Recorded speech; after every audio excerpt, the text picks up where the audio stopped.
Indian Army and Indian Air Force have been locked in a military standoff with the Chinese PLA across the India-China border in Ladakh since 2020.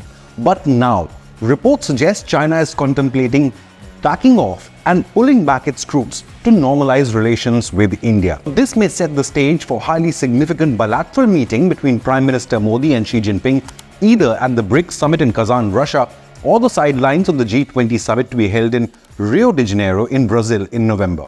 According to this report in Deccan Herald, the Indian Army and the PLA are close to an agreement on mutual withdrawal of troops from neutral territory in Demchok, which is one of the two final friction points remaining along the border.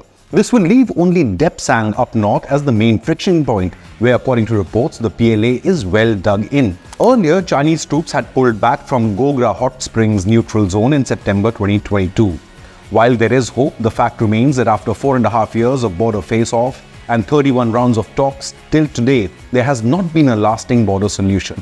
This is because India refuses to accept Chinese salami slicing of neutral territory and an intention of creating a new normal at the LAC. Both India and China have made a formidable deployment of around 50 to 60,000 troops along with massive infrastructure military build-up on each side of the disputed frontier.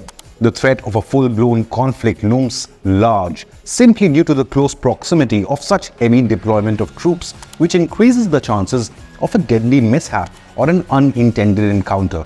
However, there may now finally be a possibility of ending the long-standing border dispute between the two nuclear giants. The Deccan Herald claims diplomats from India and China are scrambling to find a way to make Modi-Xi meeting happen at either of the two global summits. But time is short. Russian President Vladimir Putin will host the BRICS summit in Kazan just next month from October 22nd to 24th, while the G20 summit in Rio, Brazil is scheduled from November 18th to 19th.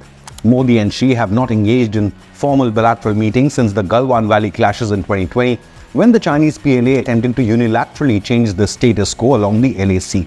The modalities of disengagement at Demchok are soon to be expected to be finalized by Indian and Chinese military commanders in the near future. However, the last friction point, Demchok, is also highly significant. It is close to the Karakoram Pass overlooking the strategic Saltoro Ridge and Siachen Glacier, the world's highest battlefield, large parts of which are governed by India. The Deccan Herald reveals that as per its intelligence sources, that it might take more than a few rounds of engagements to reach an agreement on Demchok, where the Chinese People's Liberation Army or PLA has barged inside neutral territory and blocked Indian Army's access to patrolling points 10, 11, 12 and 13 in this particular sector.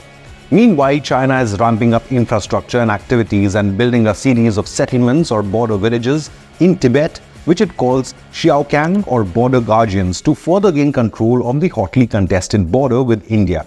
Nestled between the treacherous Himalayan heights, hundreds of border defense villages have sprung up in Tibetan areas which had never previously been occupied.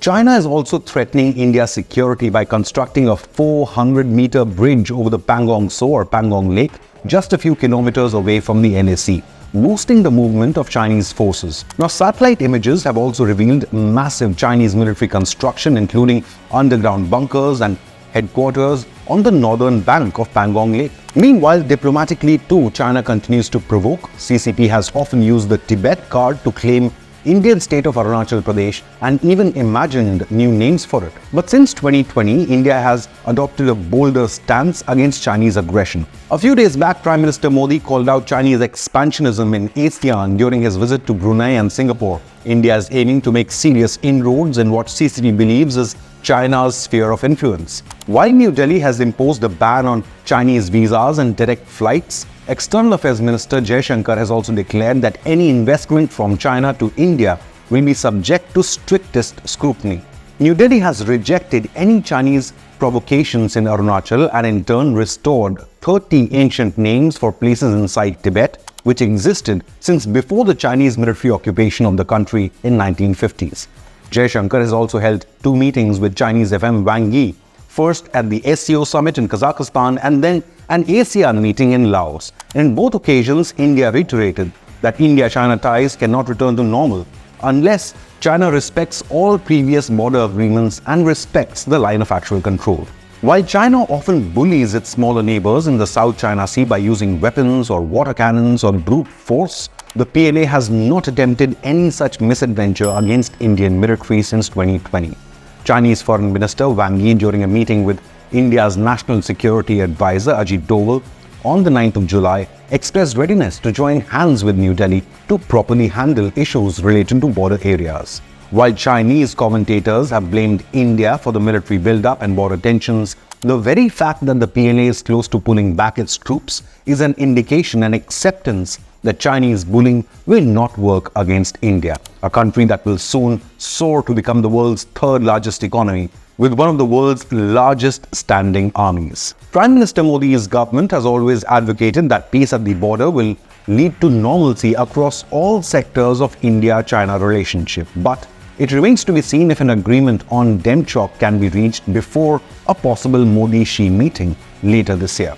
Have your say. Has India been able to successfully counter China both militarily and diplomatically on the global stage? Leave a comment with your opinion. Remember to hit the like button and subscribe to Inconnect News.